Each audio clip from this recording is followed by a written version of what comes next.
கலைஞர் TV நேயர்களுக்கு வணக்கம். காலாண்டு தேர்வில் பாஸ் பண்ணாதவங்க கூட காதலில் பாஸ் பண்ணிடுவாங்க. அரியர்ஸ் வைக்காதவங்களே கூட ஐ லவ் யூன்னு சொல்கிறதுல ஃபெயில் ஆகிடுவாங்க. சராசரியாக ஒரு பர்சன் வந்து 11 மணி நேரத்துக்கு சாப்பிடாம தண்ணி இல்லாமல் இருக்க முடியும். ஆனால் 11 மணி நேரம் கூட காதல் இல்லாமல் இருக்கவே முடியாது.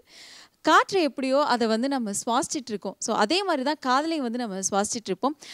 காதலை மையப்படுத்தி வெளிவந்திருக்கும் திரைப்படம் தான் ஆளோட சிறப்பக்கானம். அந்த டீம் மெம்பர்ஸ் இங்கே வந்திருக்காங்க. கடந்த வெள்ளிக்கிழமை ரிலீஸ் ஆன இந்த திரைப்படம் நல்ல வரவேற்பு கிடைச்சிருக்கு. அந்த டீம் மெம்பர்ஸ் கிட்ட இந்த திரைப்படத்தை பற்றி நிறைய விஷயங்கள் கேட்டு தெரிஞ்சுக்க போகிறோம். வணக்கம் எல்லோருக்கும். அண்ட் வாழ்த்துக்கள். ஆளோட சிறப்பக்கானம் ஒரு டிஃப்ரெண்ட் டைட்டிலோட வந்து ஒரு நல்ல வரவேற்பு கிடைச்சிருக்கு உங்கள் டீம் மெம்பர்ஸ் எல்லாருக்குமே. அண்ட் நீங்கள் எல்லாருமே தனித்தனியாக சொல்லுங்கள், இந்த படத்தை தேட்டரில் பார்க்க வந்த ரசிகர்கள் வந்து இந்த படத்தை பார்த்துட்டு இதுதான் இதில் பெஸ்ட் அப்படின்னு வந்து எதை நினைப்பாங்க? One and only comedy. 100%. 100%. Yogi Babu sir நீங்கள்? நல்ல கதை. ஓகே. அது வந்து டைரக்டர் மேலே தான் போச்சு. எல்லாருமே சொன்னாங்க படம் பார்த்து. ஜெகன் சார் வந்து ரொம்ப நல்லா பண்ணியிருக்காரு இந்த படத்தை. எல்லோரும் நல்லா யூஸ் பண்ணியிருக்காங்க. இவர் பேர் தான் அதிகமாக சொன்னாங்க. ஒரு தன்னடக்கம். நீங்கள் சும்மா இப்போ தேட்டரில் பார்க்குறீங்கல்ல, என் பேர் போட்டிங்கன்னா கிளாப்ஸ் பண்ணுறான். ஃபுல்லாக இவர் வந்து நின்று வரைஞ்சி கட்டி அடித்து கொட்டுறாரு.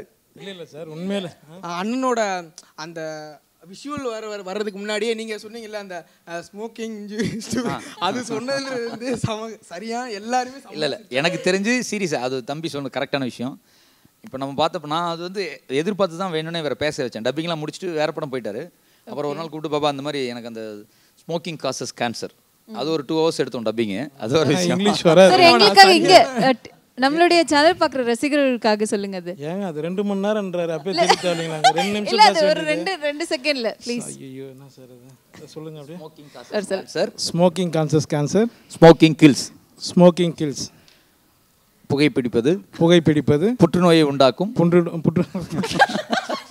மற்றும் உயிரை கொல்லும். புற்றுநோயை உண்டாக்கும் மற்றும் உயிரை கொல்லும். இங்க அடிக்கிற கிளாப்ஸ் அதான் எனக்கு சந்தோஷம். என்னன்னாங்க இங்க ஆரம்பிச்சான் கிளாப்ஸ், அதுக்கப்புறம் எண்டு கிளைமேக்ஸ்ல எண்டு டயலாக் வரைக்கும் கிளாப்ஸ். அதுக்கு வந்து வந்து எல்லாருக்கும் பங்கு இருக்கு, நடிச்ச எல்லாருக்கும். அது ரொம்ப ஹாப்பி எனக்கு. அதுல ஒரு யாருமே மிஸ் பண்ணல. அதில் முக்கியமாக வந்து நான் பாபான்னு கூப்பிடுவேன், சாய்ராம்னு கூப்பிடுவேன். ஏன்னா அவர் ரொம்ப கடவுள் பக்தி என்ன போல். அதனால 2 பேரும் ஒரே மாதிரி முடி வச்சு படம் ரிலீஸ் ஆகும்போது 2 பேரும் ஒரே மாதிரி கூரை வீடு மாதிரி தலை வச்சுன்னு போய் உட்காரோம் சார் அப்படின்னா அதே மாதிரி யார் டைரக்டர் யார் வந்து ஹீரோ அப்படிங்கிறது கொஞ்சம் கன்ஃபியூஸ் ஆகிடுவாங்கன்னு நினைக்கிறேன். Okay.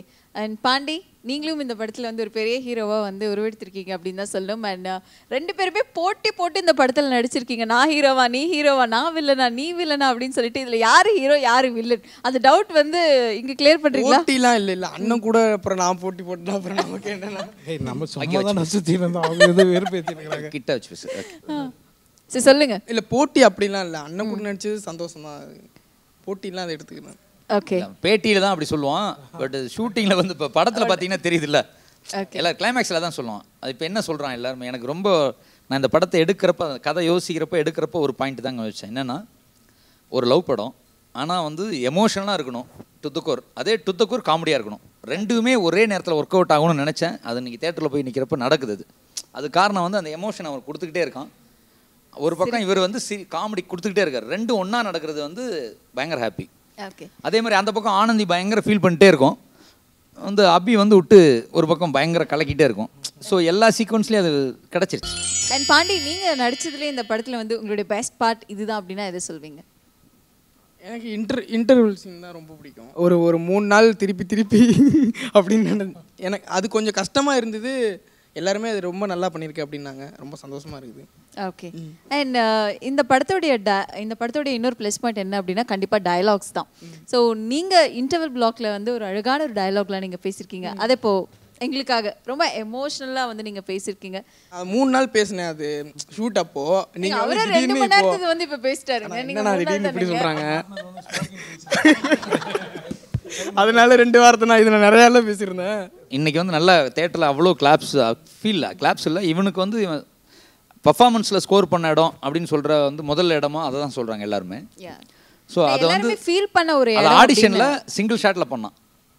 Okay. And coming to music director, நீங்கள் சொல்லுங்கள். ஏன்னா இந்த படத்தில் வந்து சாங்ஸ் அவ்வளோ அழகாக வந்திருக்கு. எல்லாருமே வந்து திரும்ப கேட்குற மாதிரியான பாடல்கள் வந்து நீங்கள் கொடுத்துருக்கீங்க. உங்களோட மியூசிக் இந்த படத்தில் எப்படி வந்திருக்கு அப்படின்னு நீங்கள் நினைக்கிறீங்கன்னு சொல்லுங்கள். அது ஆக்சுவலாக அது எனக்கு ஒரு மிகப்பெரிய வாய்ப்பு. இந்த படம் மியூசிக்கல் சப்ஜெக்ட் அப்படி சொல்லலாம். இந்த சிச்சுவேஷன்ஸ் வந்து கரெக்ட் ஆப்டான இடத்துல சாங் வேணுமா வேணாமா.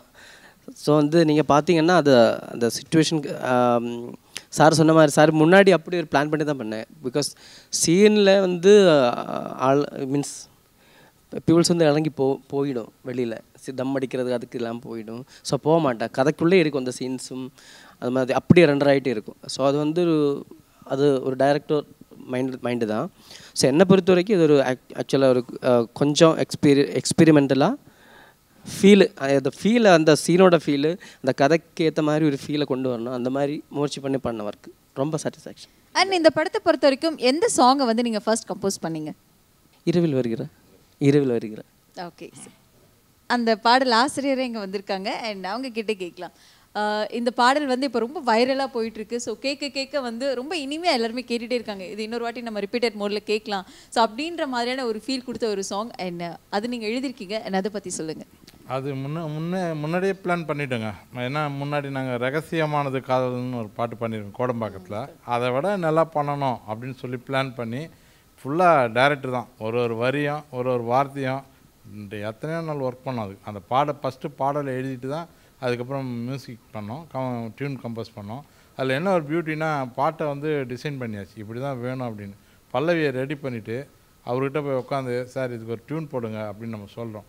இல்லை நீங்கள் முதல்ல நான் ஒரு டியூன் போட்டிருக்கேன் அதை கேளுங்கன்றார். உடனே அவர் டியூனை பாட சொன்னோம். பாடினோன்னா ஒரு 2 நிமிஷம் நானும் இவரும் முகத்தை பார்த்துறோம். இவர் என்ன கேட்குறாரு என்கிட்ட, ஆனால் அந்த லிரிக் இதில் உட்கார வைக்க முடியுமா, உட்கார்ற மாதிரி தெரியுது அப்படின்றார். எனக்கு என்னென்னா இது எப்படி இவ்வளோ கரெக்டாக உட்காருது அப்படின்ற மாதிரி இவரை பார்க்குறேன். அப்புறம் அந்த லிரிக்கை பண்ணால் பல்லவி போய் அழகாக அவர் போட்ட டியூனில் உட்காந்துக்குதுங்க.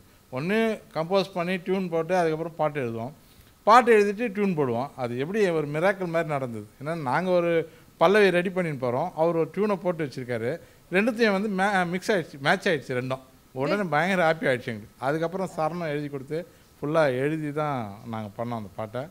அவர் வந்து ஒர்க்கு வந்து மியூசிக்கில் பார்த்திங்கன்னா ரொம்ப மெனக்கடல், நைட் அண்ட் டே ஒர்க் பண்ணிகிட்டே இருப்பார். அதே மாதிரி லிரிக்கும் சரி, ஜெகனும் நானும் சேர்ந்து நைட்டெல்லாம் எழுதுவோம். எத்தனையோ எத்தனையோ சரணம் எழுதி தான் அது இது பண்ணோம். அதனால தான் இந்த அளவுக்கு அந்த பாட்டு இன்றைக்கி வந்து பயங்கரமாக வெற்றி அடைஞ்சிருக்கு. ரசிகர்கள் மத்தியில் அந்த பாட்டு பேசப்படுதுன்னா அதுக்கு வந்து அந்த உழைப்பு தான் காரணம். அதெல்லாம் விஷுவலு இவர் ஃபோட்டோகிராஃபி வந்து அப்படியே பெயிண்டிங் மாதிரி பண்ணியிருக்காரு. எல்லாம் சேர்ந்து அந்த கயல் ஆனந்தி அவங்க வந்து பயங்கர அழகாக தெரிவாங்க. அதில் எல்லாமே சேர்ந்து படத்துக்கு வந்து அந்த பாட்டு மட்டும் இல்லை, எல்லா பாட்டுமே நல்லா வந்திருக்கு, எல்லா பாட்டுமே ஹிட்டு. அண்ட் இவர் வந்து பார்த்தீங்கன்னா ஒரு சிங்கரும் கூட.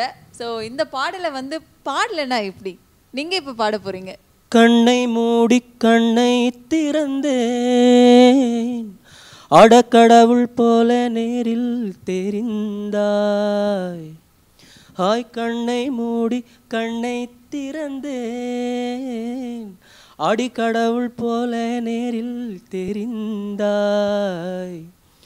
ஏனோ நானும் என்னை மறந்து ஏதோ ஆனேனே, ஏகாந்தமாய் எல்லை கடந்து எங்கோ போனேனே.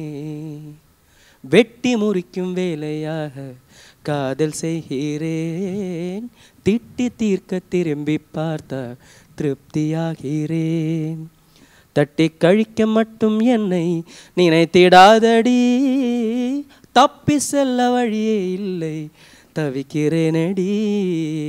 காதல் செய்தல் தப்பே என்றாலும்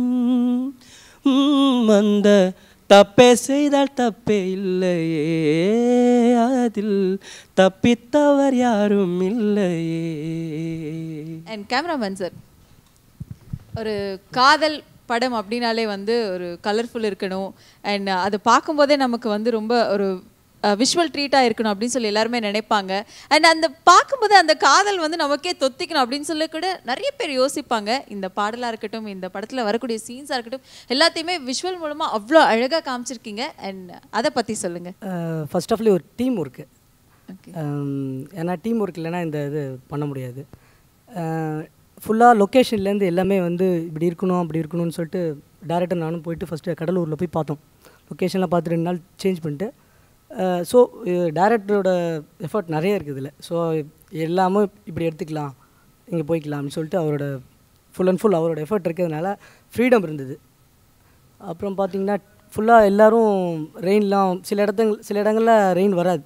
ஸோ ஃபுல் வைடாக ஃபுல்லாக வெட்லாம் பண்ணி ஸோ உங்களுக்கு ஃபுல்லாக கூலிங்காக எல்லாம் டீம் ஒர்க் பண்ணதுனால என்னால் ஈஸியாக பண்ண முடிஞ்சுது. ஸோ கலர்ஃபுல்லாக நான் பாலசுப்ரமணியம் சார் அசிஸ்டண்ட்டு, அவரோட ஃப்ரேம்ஸ்லாம் வேறு மாதிரி இருக்கும், ஃபுல்லாக கலர்ஃபுல்லாக இருக்கும். ஸோ அது நான் கொஞ்சமாவது ட்ரை பண்ணியிருக்கேன்னு நினைக்கிறேன். நீங்கள் பார்த்துட்டு சொல்லுங்கள். நல்ல அழகான ஒர்க்கர், ஆனால் போட்டு பெண்டை கழட்டுருவோம் அவரை. எப்படின்னா ஃபுல்லாக ஈரமா ஃபுல்லாக நனைஞ்சிரும், மழைகளாக போடணும். அவர் கேமரா வந்து அவன் கொடுக்குறதுக்கு மாறுதி யோசிப்பான். சார் நான் இருங்கண்ணா யோ குடியாங்க லைட் போய் வையாங்க அப்படின்னு சொல்லி நானும் மணி மிரட்டி கஷ்டப்படுத்தணும் அவரை. ஆனால் அந்த லட்டாக அன்னைக்கு ஷூட் முடிச்சு வந்தோன்னா நைட்டு என்ஜாய் பண்ணி இன்னைக்கு தேட்டரில் எனக்கு அப்படி பார்க்குறப்ப அவ்வளோ சந்தோஷமாக இருக்குது. என்னென்னா விஷுவல் ட்ரீட்டாக இருக்குது ஒரு படம். அது வந்து முழுக்க ஒன்லி நான் அவரை நான் நம்பினதை விட எக்ஸ்ட்ரா இன்றைக்கி எனக்கு பேர் வாங்கி கொடுத்துட்டாரு படத்துக்கு. அவர் பெரிய ப்ளஸ்ஸு. அப்புறம் இன்னொன்று என் தங்கத்தை அவ்வளோ அழகாக காமிச்சது அவர் தான். ஆக்சுவலாக டைரக்டர் கொடுத்த கான்ஃபிடென்ட் தான் எனக்கு, வேறு ஒன்றும் இல்லை. அப்படி பண்ண முடியும், உன்னால் பண்ண முடியும், நீ பண்ணியா அப்படின்னு சொல்லிட்டு ஃபுல்லாக கான்ஃபிடென்ட் எனக்கு கொடுத்துருந்தாரு.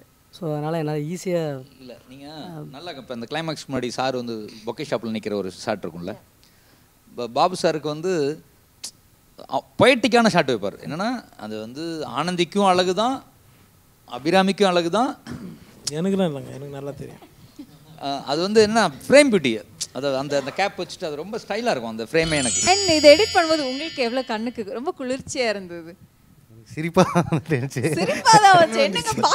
இல்லை நாங்கள் ஸ்பாட்லேயே இருந்தே ஒர்க் பண்ணோம்.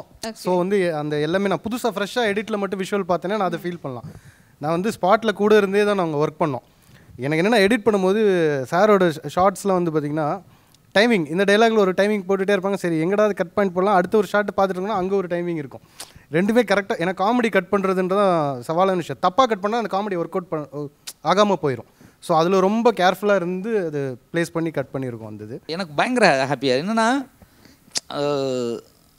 வந்து நான் இந்த படத்துக்கு நான் 2 நிமிஷம் பேசுவேன். என்னென்னா இந்த படத்தை டைலாக் நல்லா இருக்குன்னு எல்லாரும் வெளில வரப்போ சொல்லுவான். செம்ம காமெடியாக இருக்குங்க படம், லவ் சூப்பராக இருக்குது, ஃபீல் குட்டாக இருக்குது, ஃபீல் குட் காமெடி. ஆனால் டைலாக் சூப்பர்னுவான். கரெக்ட். ஏன் டைலாக் சூப்பர்னா நான் எழுதிட்டு போகல, புரியுதுங்களா? எல்லாமே ஸ்பாட்டு. ஏன்னா நான் எழுதினேன் ஒரு வருஷம் எழுதினேன். அந்த ஒரு புக்கை வந்து இவரெல்லாம் ஒரு நாள் கூட கண்ணிலே பார்த்துருக்க மாட்டார், யாருமே பார்க்கல. அபிராமியெல்லாம் அந்த டைலாக் பேப்பர் படிச்சதே கிடையாது. ஏன்னா எடுத்துகிட்டே போக மாட்டோம், அது அசிஸ்டன்ட் பாக்ஸ்லேயே இருக்கும், திறக்கிறதே கிடையாது. ஏன்னா எனக்கு தெரியும் உட்காந்து எழுதுனா அதில் ஒரு ட்ராமா வரும். அப்போ நம்ம ஆஃபீஸில் எழுதுனதில் ஒரு ட்ராமா இருக்கும், ஆனால் எழுதின டைலாக் மறக்காது. அந்த கண்டென்ட்டை மட்டும் போயிட்டு காலைல இப்போ அபிராமி ஆனந்தி இருக்காங்கன்னா அந்த சீனை சொல்லுவேன். இப்படி நடக்குது, அபிராமி இப்படி நடக்குது, ஆனந்தி இது நடக்குது தங்கம் அப்படி இப்படின்னு. அப்புறம் வந்து முடிஞ்ச அளவுக்கு நான் வாட்ஸ்அப்பில் பேசி மாடுலேஷனோட சீன் அனுப்பிச்சிடுவேன். ஏன்னா ஆனந்திங்கிறதுனால அதுக்கு வந்து தமிழ் கொஞ்சம் ஃபுல்லுவேன். அபிக்கு சொன்னாலே பிக்கப் பண்ணிக்கும். அப்புறம் அது கொஞ்சம் ஓன் டைலாக்லாம் போடும். இப்போ பண்ணுறப்பன்னா அபியோட என்னென்ன டைலாக் பஞ்சஸ், அவங்க அப்பாவும் நல்ல அவர் ஒரு மியூசிக் டைரக்டர். ஸோ அவர் கொஞ்சம் ஸ்பாட்டில் டிப்ஸ் எல்லாம் கொடுத்தாரு. இப்போ அபிகிட்ட இருக்கிற எல்லா புதுசாலித்தனத்தையும் எடுத்துப்பேன். இவர்கிட்டலாம் நான் யோசிக்க மாட்டேன், சீன் மட்டும் தான் போய் சொல்லுவேன். சொல்லிவிட்டு நான் பாட்டுக்கு ஒரு டீ குடிச்சிட்டு கேரளில் உட்காந்துருப்பேன். இவர் மண்டை பிச்சுட்டு 2 நிமிஷத்தில் எனக்கு சீன் சொல்லுவார், டைலாக் கடன்னு சொன்னோன்னா. அப்புறம் அப்படியே நான் ஒரு பெரிய ஒரு ப்ரொடியூசர் மாதிரி உட்காந்துட்டு அப்படிங்களா ஓகே பாபா இதெல்லாம் நல்லா இருக்குது சூப்பராக, இது ஒன்று மட்டும் எடுத்துலாம் பாபா, சூப்பர் ஃப்ளோ சொல்லி பாருங்க, இப்போ ஒரு வாட்டி சொல்லுங்கள் அப்படின்னு இவர் ஒரு ஃப்ளோர் சொல்லுவார், கரெக்டாக இருக்கும், வாங்க போகலாம். அந்த திருஷோட டைலாக்லாம் யார்? எல்லாம் சாரம் தான் அடிச்சு தான். ஆமாம். எங்கேருந்து சார் உங்களுக்கு இவ்வளோ ஒரு ஸ்பான்டினிட்டி வந்தது? செடி பின்னாடி இந்த அதான் நான் கேட்குறேன், உங்களுக்கு அந்த ஸ்பான்டினிட்டி எங்கேருந்து வருது? அப்படி இல்லைங்க, அவர் சில பேர் இருக்காங்க. நான் பண்ண எல்லா படங்களும் வந்து சில விஷயங்கள் வந்து டைரக்டருங்க கொஞ்சம் சரி என்ன பண்ணலாம், இதுங்க என்ன பண்ணலாம் அப்படின்னு. இது வந்து இவர் என்ன பண்ணாருன்னா எனக்கு செகண்ட் டைரக்டர் மாரி ஆகிட்டே இருக்கு. அவர் சொன்னதான் உண்மை, இங்கே என்ன பண்ணலாம் இது பண்ணலாம். ஆனால் ஆல்மோஸ்ட் வந்து என்னை வந்து தூக்கி விடுறாரு. ஆனால் அதோட அவர்கிட்ட நிறைய சின்னதாக சொல்லுவார், அந்த சின்ன விஷயங்கள் கொஞ்சம் மாற்றலாம் அப்படின்னாரு. அதுக்கப்புறம் நாங்கள் உட்காந்து சார் இதுமாதிரி பண்ணலாமா அதுமாதிரி பண்ணலாமா. அந்த திருஷா டைலாக்லாம் அந்த அம்மா பார்த்தோன்னே அவங்க திருஷா மாதிரி இருந்ததுனால அந்த டைலாக் நாங்கள் சொன்னோம். அண்ட் திருஷா நீங்களே சொல்லுங்கள், அண்ட் நீங்கள் நடித்ததுல இந்த படத்தில் ஒரு பெஸ்ட் பார்ட் அப்படின்னு எது சொல்வீங்க? எல்லாமே ஆக்சுவலி அதான் உண்மை. ஏன்னா அவர் சொன்ன மாதிரி தான் டைலாக்லாம் கொடுக்கல, அப்படியே சீன் எக்ஸ்பிளைன் பண்ணுவார், நம்ம இஷ்டத்துக்கு விட்டுருவார், அவருக்கு எது வேணுமோ அது மட்டும் வாங்கிப்பார். ஸோ அதனால் ஒரு ஃப்ரீடம் இருந்தது, நமக்கு என்ன பேசணுமோ அது மாதிரி பேசலாம், அந்த மாதிரி இருந்தது. இப்போ எல்லாருமே வந்து திருஷான்னு உங்களை வந்து சொல்ல ஆரம்பிக்கிறாங்க. ஃபர்ஸ்ட் வந்து அவர் தான் உங்களை கூப்பிட்டுருக்காரு. இதை பற்றி நீங்கள் என்ன நினைக்கிறீங்க? இவங்க கம்ப்ளைண்ட் பண்ணக்கூடாது. அவங்க நீங்க என்ன ரிப்ளை கொடுத்தீங்க அவர் உங்களை த்ரிஷான்னு சொன்ன உடனே? நான் வந்து சிரிக்காம அந்த ஷார்ட்டை முடிக்கணும் தான் எங்க எல்லாருக்கிட்டையும் இருக்கும். ஏன்னா இவர் வந்தாலே ஐயோ டேக் வாங்க போறோமே அந்த மாதிரி இருக்கும். ஏன்னா இவர் பாட்டுக்கு பேசிட்டு போயிடுவாரு, நமக்கு அப்படியே சிரிப்பா வரும். ஸோ அதுதான் மைண்ட்ல இருக்கும். பட் அந்த நேம் வந்தது எனக்கு I am very happy because I really like Trisha so much. அவங்க வந்து வந்ததும் இப்பயும் ஒரே மாதிரி இருக்காங்க. So I am actually proud to get a name வந்து. அண்ட் ஜெகன் சார், நீங்க இந்த மூவிக்காக எந்தெந்த விஷயத்துக்குலாம் இன்னும் அதிக எஃபர்ட் போட்டீங்க? எல்லாத்துக்குமே போட்டேன். நிறைய சிகரெட் தான் பிடிச்சி போட்டாரு. இல்லை எனக்கு வந்து என்னென்னா, நான் எதையுமே சாதாரணமாக செஞ்சிடல. எல்லாத்துக்குமே கொஞ்சம் ரொம்ப எஃபர்ட் போட்டோம். எல்லாத்துக்குமே சின்ன சின்னதாக. இப்போ அந்த இரவில் ஒரு கிராயின் ஒரு சாங்கு, அது வந்து நிறையா நைட்ஸ் நாங்கள் உட்காந்து எழுதுவோம். அதே மாதிரி நிறைய நைட்ஸ் கம்போஸ் பண்ணோம். இப்போ ஆடியோ சூப்பராக வந்துச்சு. இப்போ அது விஷுவல் வந்து கம்மியாக வந்துடக்கூடாதுன்றதுக்காக விஷுவலுக்கு மட்டும் குறைஞ்சது வந்து ஒரு 30 days ஒர்க் பண்ணோம் அந்த ஒரு சாங்காக மட்டும். ஷூட்டிங் 1 day தான். ஆனால் ப்ரீ ப்ரொடக்ஷன் அதுக்கு 30 days பண்ணோம். அது யாருக்கும் தெரியாது, எனக்கு மணிக்கு கேமராமனுக்கு தான் தெரியும். ஏன்னா இந்த ஃப்ரேம், இந்த காஸ்டியூம் இப்படி தான் இருக்கணும், இதுதான் பேக் ட்ராப் இருக்கணும், இந்த லைட் இருக்கணும் சொல்லி ரொம்ப பிளான் பண்ணதுனால தானே அந்த 1 day ஒரு நைட்டில் 2 கால் ஷீட்டில் முடிஞ்சது. அந்த மாதிரி குட்டி குட்டியாக எல்லா விஷயத்துக்கும் எஃபோர்ட் போட்டோம். ரொம்ப எஃபோர்ட் போட்டது தம்பிக்கு தான். அவனை வந்து நான் வந்து க்ளீனாக மாற்றி ஷேவ் இவ்வளோ பண்ணி ரொம்ப ரொம்ப ஸ்டைலாக வச்சுருந்தேன். இப்போ இன்னொரு படத்துக்காக தாடி வளர்த்துட்டான். பட் எனக்கு ரொம்ப சந்தோஷம்னா, பாபாலாம் வந்து இப்போது மேபி அவர் எங்கிட்ட எப்பவுமே வந்து நான் டேட் அடுத்தடுத்துலாம் நான் வந்து எப்போ கேட்டாலும் வந்துடுவேன் நான். பட் எல்லாரோட எனக்கு வந்து இந்த படத்தில் உள்ளே வந்த எவ்வளோ பேருக்குமே அவங்க படத்தையும் காப்பாற்றிட்டாங்க. படம் மேலே வந்தது மூலம் அவங்க எல்லாருமே ஒரு ஸ்டெப், எல்லாருமே வந்துருச்சு ஒரு ஸ்டேஜ். அதுக்கு தான் நான் நன்றி சொல்லுவேன். இந்த கஷ்டம் பூரா அதுவாக விளைஞ்சிருச்சு. அது அபிக்கும் வந்து ஒரு பெரிய ஹீரோயினாகவும் ஆயிட்டாங்க. அதெல்லாம் வந்து அஃபீஷியல் அனௌன்ஸ்மெண்ட்டில் வரும். பட் ரொம்ப சந்தோஷம். அண்ட் நீங்கள் வந்து இன்டர் விளாக் நீங்கள் பேச போகிறீங்களா இல்லை நீங்கள் கிளைமேக்ஸ் சீன் பேச போகிறீங்களா அப்படிங்கிறது டைரக்டர் சாரோட சாய்ஸ் தான். அவர் வந்து ஏதாவது ஒன்று சொல்லிடுவாங்க, நீங்கள் அதை பற்றி நீங்கள் பேசி நீங்கள் டிஸ்கஸ் பண்ணுங்க. தெரியும் ஒரு 2 சொன்னாலும் நான் கஷ்டம் தான் படுவேன். அதுக்குள்ளே நான் வந்து பேக்ரவுண்ட் ஸ்கோர் பற்றி நான் பேசிட்டு வந்துடுறேன். இந்த படத்தை பொறுத்த வரைக்கும் சாங்ஸ் எல்லாமே ரொம்ப அழகாக வந்திருக்கு. அதுக்கு ஈக்குவலாக ரெக்கார்டிங் ரொம்பவே சூப்பராக வந்திருக்கு. அண்ட் ஒரு காமெடி படம், ஒரு லவ் படம் அப்படின்னாலே வந்து நம்மளை இன்னும் ரொம்ப இம்பாக்ட் கொடுக்கறது எது அப்படின்னா கண்டிப்பாக பேக்ரவுண்ட் ஸ்கோர் தான். அண்ட் அதை பற்றி சொல்லுங்கள். ஆக்சுவலி சார் ஃபஸ்ட்டு படம் பார்க்குறதுக்கு கூப்பிட்டுருந்தாரு, ரெக்கார்டிங் பண்ணோம் அப்படின்னு சொல்லிட்டு கூப்பிட்டுருந்தாரு. போய் படம் பார்க்கும்போது சொன்னார், இது மாதிரி யோகி பாபு சார் தான் ஹீரோ. சரி ஆப்வியஸ்லி காமெடி நல்லாயிருக்கும் அப்படின்ற ஒரு மைண்ட் செட்டில் போய் பார்த்தேன். அப்போ தான் ஸ்கோர் எதுவுமே போடல சார், சாங்ஸ் மட்டும் இருக்கும். பார்க்கும்போது தான் தெரிஞ்சது படத்தில் வந்து காமெடியும் இருக்குது, அதுக்கு ஈக்குவலான எமோஷன்ஸும் இருக்குது அப்படின்னு. ஸோ காமெடி என்ன பண்ணாலுமே ஃப்ரண்ட்டில் தான் காமெடி இருக்கும், ஸ்கோர் வந்து பின்னாடி தான் இருக்கும். ஆனால் ஒரு 4-5 சீன் இருக்குது படத்தில். ஸோ அந்த சீனில் வந்து எதுவுமே இருக்காது, வெறும் பேக்ரவுண்ட் ஸ்கோர் மட்டும்தான் இருக்கும். ஸோ அதுக்கு சாருக்கு தான் தேங்க்ஸ் சொல்லணும் அந்த ஷார்ட்ஸை கொடுக்குறது. அண்ட் நீங்கள் கொடுத்ததுலே வந்து எந்த சீனுக்கு வந்து ரொம்ப அழகாக வந்திருக்கு, ரொம்ப சூப்பராக இருக்குது நீங்கள் நினச்சிங்க?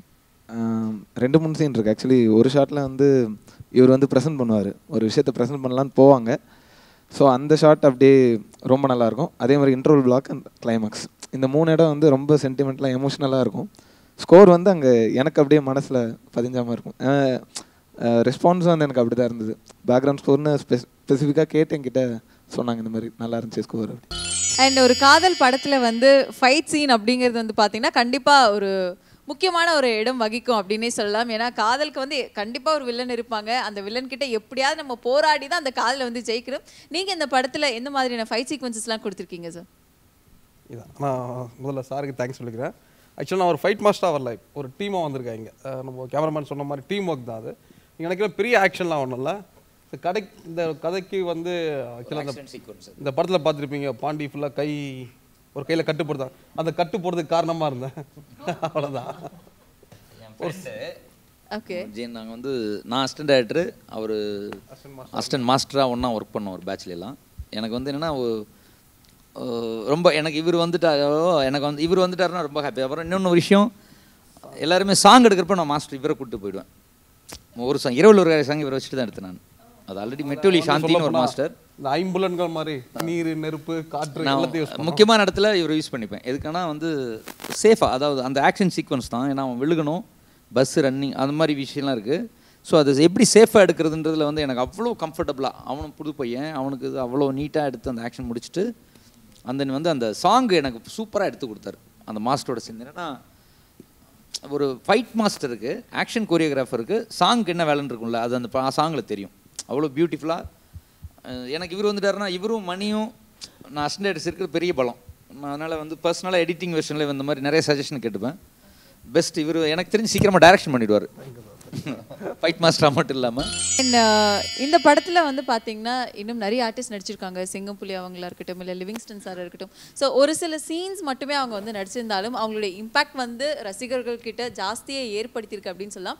அண்ட் அந்த கேரக்டர்ஸ்லாம் எப்படி செலக்ட் பண்ணீங்க, இவங்க பண்ணால் கரெக்டாக இருக்கும் அப்படின்னு சொல்லி? அது எல்லாமே வந்து மேபி எனக்கு நான் யாரெல்லாம் நினச்சேனோ, யாரெல்லாம் இந்த காஸ்டிங் பண்ணால் சரியாக இருக்கும்னு நினச்சேனோ, நான் கிட்டத்தட்ட 1 இயராக வேறு ஃபாலோ பண்ணேன். இந்த கதை யோசிச்சோன்னே இவருக்கு பேசிட்டேன். அப்புறம் வந்து இந்த ஒரு கதை வந்தோன்னே இவர்கிட்ட பேசினேன். இவர் என்ன சொன்னார், அதெல்லாம் ஒன்றும் இல்லை சார், நீங்கள் எப்போன்னு சொல்லுங்கள், நம்ம பண்ணுவோம், இந்த அவ்வளோதான், நான் பண்ணுறேன், உங்களுக்கு பண்ணாமல் நான் யாருக்கு செய்வேன் அப்படின்னார்.